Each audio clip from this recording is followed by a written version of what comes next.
Good morning. Still morning, ya. Okay, Adam ting, adin ngap ting, pasien min pat dingin. Ahizo ting ding tau ni le. Ina, tu ni pen technical issues mo. Imay te sen pilo bol karum ahizong ina. Alem kaizong ina tuat dain. Ipasien min pat ding nong kai sak zolo ding hi. Amen. Amen. Heart of worship. Pasien lung tang pat na jia akisa la kat pen. Apuak pa na bang ciham cile. Pat na biak na kangai susut siang ina. Music te himasagay. Ozong himasagay. Cina tau paok. Pat na biak na pen. Kalung tang pa na aging kia. O lung sim to biak na tau pa nang nadehi Cina. Biak in sunga music teng hem kia ina. Tua siang ina heart vei. Heart of worship. Worship i akhian na tak pen lung tang tong pa na pasien min pat na hi chi. Tua tong kipat kik siang ina heart of worship. I come back to baita tua la pen ungki arkhia hi mo. Tua ma pen tu ni asen pi ke ya imai te de abat ke phial zong ina ilung tang tong pa ni to pa min phat ja ding hi hang. Amen.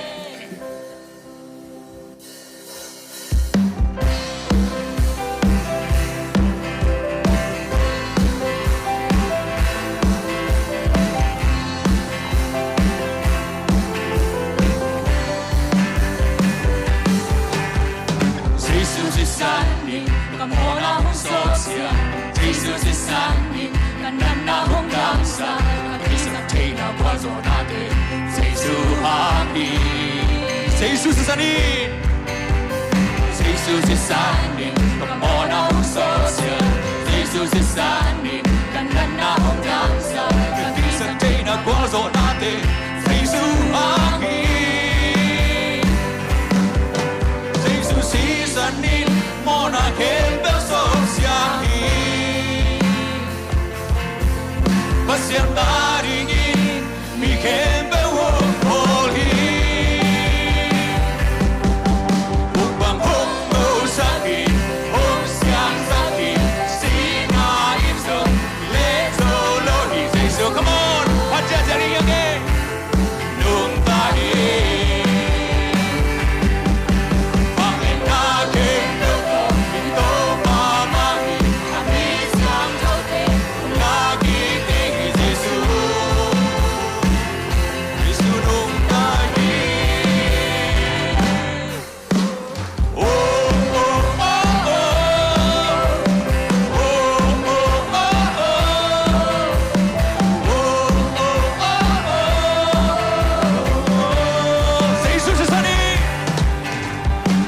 Jesus is an in. Come on, I'm so sad. Jesus is an in. Kanana hong dansa. Umnato, ulang ni hiyang eh.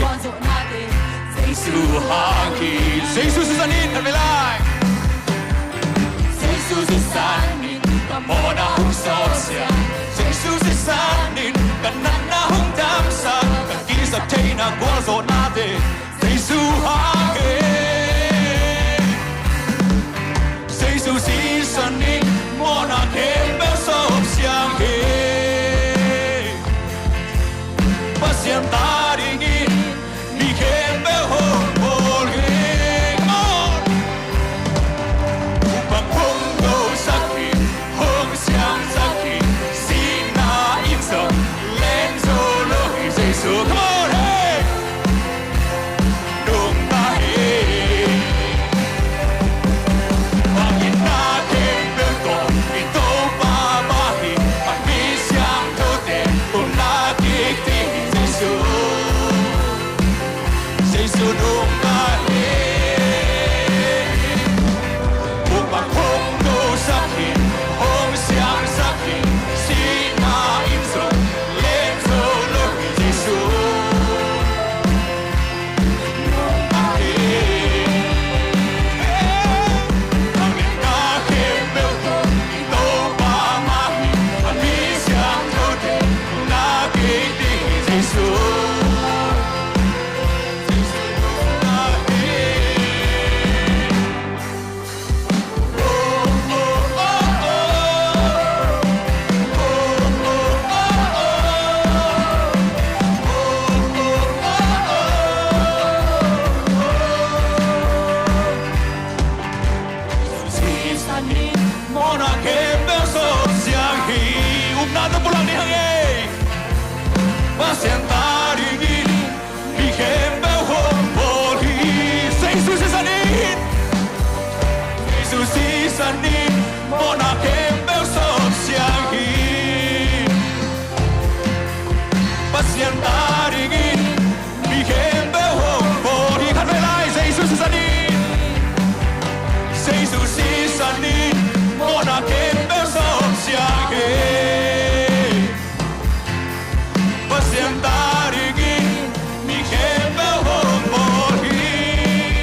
Biếc biếc hi hằng Ihi na khem piok to Tua to pa ilung sim tak pi to tua to pa biếc hom ni Hallelujah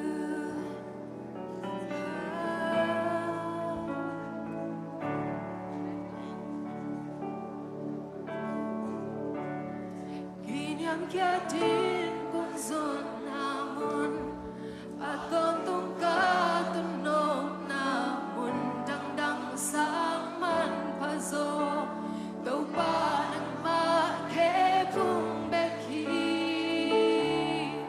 Kijin lâu te kijin namun Chan em te cha namun Kalung tang ka sung kian na Ban kit te tui soak na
Aton tung nuam sai.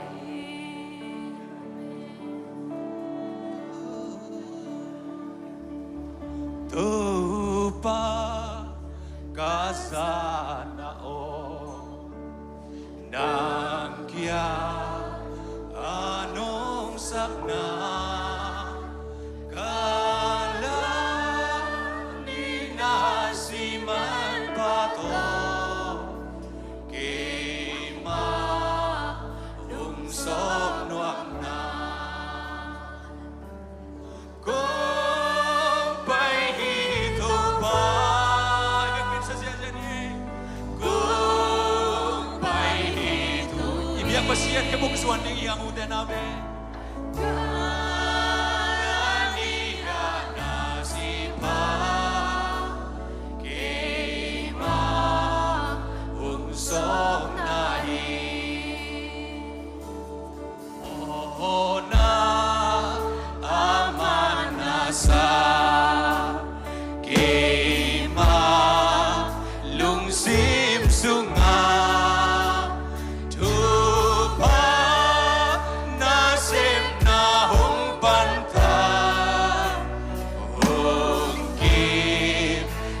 say suma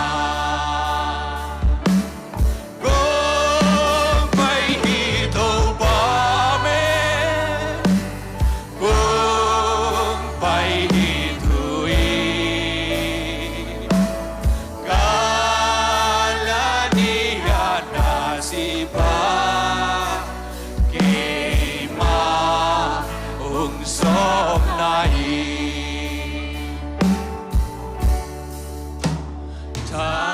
Tanghen mo may nasi Tanghen mong kanina Tanghen pasyanong biyak kasi Eite taledik na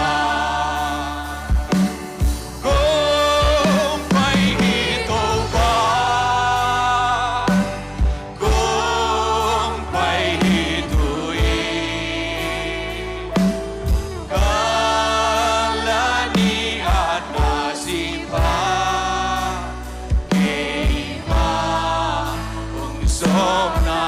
Ibig pin kiam na to ba na kibong suwan ng nagkiang kong payi China to ba to kiam na ni chungen kong ni iyang uten na te tunin nahina bang to bayin naksan na namo na te asisan tong sop siyang mga bukban ngausak mo hi naksan na panin bansa na ang penwam ito bayi tunin to ba o kahaksan na kadamdaw na kahaksan na te nakipuma tua bima to nakibong suwan ng China to ba to akan may kiam na ni kong ni iyang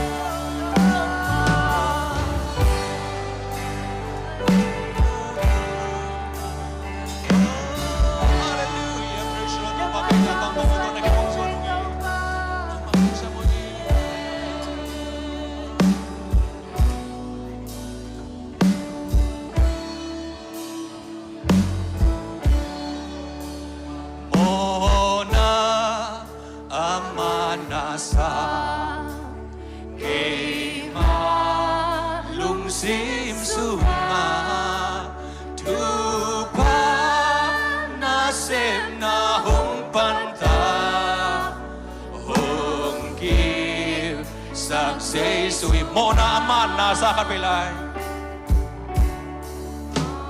mo na aman nasa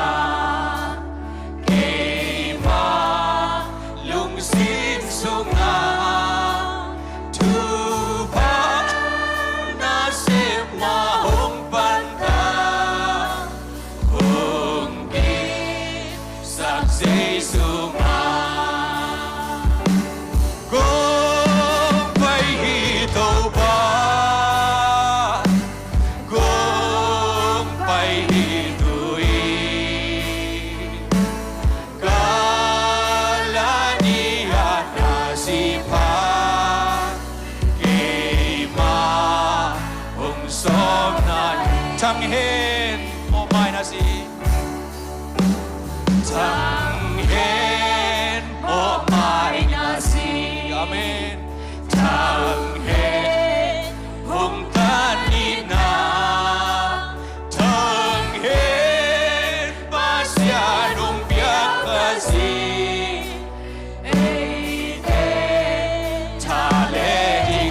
lại thăng hên